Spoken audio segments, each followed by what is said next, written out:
Hi, I'm Kari Conte, and I'd like to thank the organizers of the Artecitya conference for the opportunity to present some of the projects that I'm engaging in as Director of Programs and Exhibitions at the International Studio and Curatorial Program. ISCP is a nonprofit residency-based arts institution in Brooklyn, New York, which runs New York's most comprehensive international residency program, in addition to organizing exhibitions, off-site projects, public programs, and publications. ISCP is an artist-centric institution above all else, and we support the creative development of artists and curators and collaborate closely with artists, often over long periods of time. My curatorial vision for ISCP's programming is in part defined by bringing to New York City practices and ideas that are absent from its cultural landscape or underrepresented, and to produce knowledge and discourse around international contemporary art practices. Often these initiatives focus on work that is socially or politically engaged, and we present and commission work both in the public realm and in our exhibition spaces in our building. And I'll speak about some of these projects a bit later. At ISCP, we host nearly 100 artists and curators every year from all over the world. And since our founding in 1994, we have worked with artists and curators from 60 countries.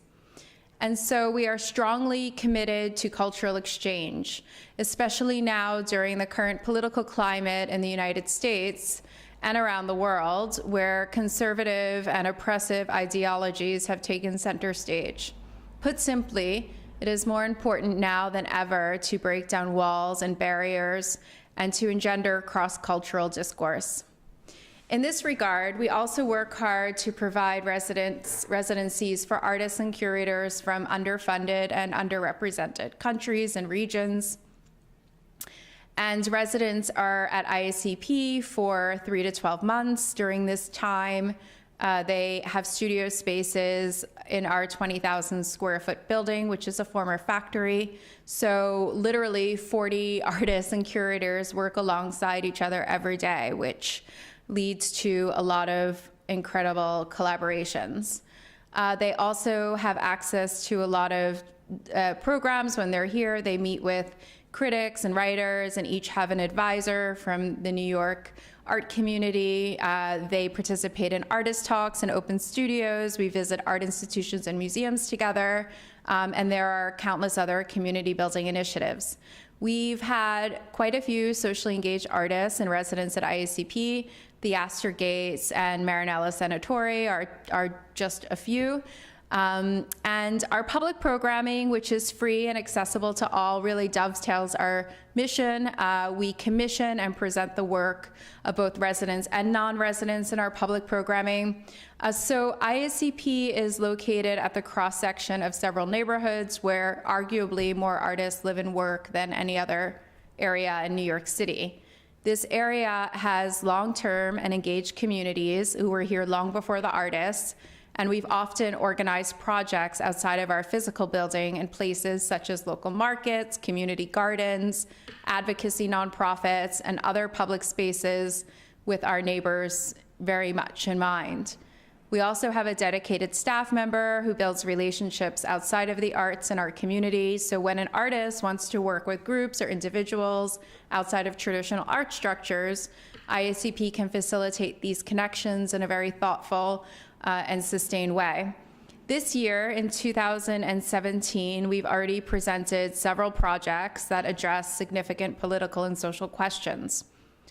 Recently, on a billboard in Midtown Manhattan, transgender artist Martine Gutierrez has taken control of her own exploitation through a self-portrait that's very charged, which kind of unravels gender politics in the public gaze and positions herself as both a product and consumer.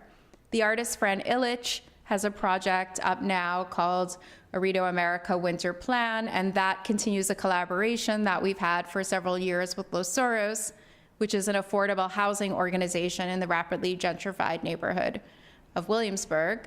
Illich has turned a storefront space here into a neighborhood coffee co-op and community resource with its own microeconomy. Now in view at ISCP is a solo exhibition by French-Iranian artist Gazelle. It's called Mismappings, and it deals with issues around migration, exile, transnational identities, and displacement. And this exhibition opened right in the midst of the US travel ban, and so it raises many pertinent issues that are at the forefront of discussion right now. So here in the United States, as in much of the world at present, we're fighting for social and political change on many levels. Many urgent issues, just to name a few, such as labor conditions, migration, immigration, climate change, justice, inequality in all of its forms, civil and gender rights, are all giving rise to widespread political participation unforeseen in recent years. These are troubling times indeed, although I am hopeful by the numerous forms of protest and resistance that have emerged in the last months. Artists in general are often at the forefront of this resistance, and they have been very present in the last months in the United States. And artists provoke social change, both through their art practices and as engaged citizens. It's pertinent to think at this moment what are the responsibilities and roles of artists in this era, or for that matter, workers, cultural workers, or curators. I found it helpful to look again at the efforts of artists and art movements from the past who have advanced social struggles as a guide on how to move forward. To name a few widely divergent examples, the constructivists and the situationists both were in the service of collective social transformation. Bonnie Shirk's The Farm, which transformed a wasteland under an overpass in San Francisco into a community garden. The Guerrilla Girls' ongoing fight for equality for women in the art world. Video Freaks and other countercultural video collectives of the 1960s and 1970s. Grand Fury's direct action during the AIDS crisis. Tucumán Arte's exhibition in Buenos Aires that raised consciousness about deplorable living and working conditions, numerous street theater movements, the Art Workers Coalition, and of course, much of Mara Latterman-Uckeliz's work in the fields of maintenance art, feminism, and ecology. All of these movements and artists, what they have in common is that they worked in some form outside of the white cube. Art that is tied only to art institutions can never be truly radical. Art confined to the fields of culture alone reinforces conservative economic and social conditions and existing power structures. The autonomy of art from the real world is a failed project. It should not exist only for museums and for the privileged few. The deinstitutionalization of art opens up the space for collective participation and action, and consequently for social change. In considering art and social change, there are a few broad categories of tactics that artists deploy in their practices, just not in a totalizing way, but to name a few. Direct action and participation as part and parcel of the artwork. And there's also work that speaks about issues without direct action, but to raise consciousness. I think both approaches are equally crucial, and to paraphrase the words of Hans Haacke, information presented at the right time and right place can be very powerful and can affect the social fabric. Artists need to work in the social realm and to make their voices louder than ever. Remember that art and the very freedom of expression is threatened in times of oppression. And just yesterday, the United States government announced their proposed new budget, which completely eliminates all federal funding for the arts. And this is a very small budget in the first place, which is quite minuscule compared to other government programs. I'd like to speak for the remaining few minutes about one particularly relevant project in the frame of two exhibitions, which relates to this conference and ideas of social change. It's a project by the artist Dylan Gauthier that was included in an exhibition that I recently curated at ISCP titled Aqueous Earth. And this show brought together a group of international artists to think about the ecological crisis and specifically the degradation of water. A second exhibition that I don't have time to speak about, called The Animal Mirror, considered the complexity of non-human animals, and this was a sequel to the first exhibition, Aqueous Earth. So it thought about animals in the Anthropocene era and attempted to decenter the human alongside how to live in a time when climate change, industrial farming, loss of biodiversity, overpopulation, and pollution threaten our very existence. And the exhibition also recognized that non-human animals are entwined with all ecological and environmental ideas and concerns. Both exhibitions share a catalog, since they have many overlapping concerns, in that they posited art centrality and understanding and negotiating ecological shifts and effects on human culture and society. So to return to the exhibition Aqueous Earth, it departs from Newtown Creek, which is a 3.8 mile long estuary, mere blocks from ISCP, where I'm facing right now. And it's one of 1,300 Superfund sites, meaning that these places are defined by the Environmental Protection Agency as the most polluted places in the country.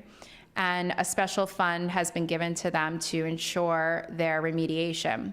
So many years of indifference on Newtown Creek has transformed it into an ecological catastrophe, beginning in the mid-19th century when oil refineries lining its bank let oil flow directly into the water, and other industries along its banks, which produce things such as fertilizers, glues, and wastewaters have seeped right into the creek as a result of these industries. So Dylan Gauthier, as an urban wilderness explorer, was commissioned to produce a new work about Newtown Creek. He made a handmade boat, and the project basically began with a boat building workshop at ISCP open to the public. Participants constructed a plywood boat to take on the creek, which offered the possibility for the public, environmental activists, scholars, artists to go on the creek with the artists to traverse the often overlooked English Kills branch of the creek, which is the most polluted. So on many mornings, Gauthier took boaters, most of whom had never been on the creek before, despite it being in their backyard, there to experience firsthand the effects of its environmental degradation and neglect. A video composed of these otherworldly moments, which were still and moving images, as well as excerpts from the early morning conversations on the water, was shown in the exhibition and updated as more boat rides occurred. Traveling on English Kills is a very disorienting effect. Its waters are dark and laden with contaminants, and you cannot fully see anything, although the smell in the air is very indicative of what is in the water. So the creek is completely stagnant aside from the release of contaminated sewage. It seems as though each meter of the creek is hosting its own microhabitat, fighting to adapt to its environments. While the topography of the shoreline is really shaped by scrapyards, wastelands, factories, overgrown swaths of wilderness, and many other very surreal sites. Reaching these places that are not ordinarily accessible allowed the participants in Gauthier's project a glimpse of the all-encompassing devastation.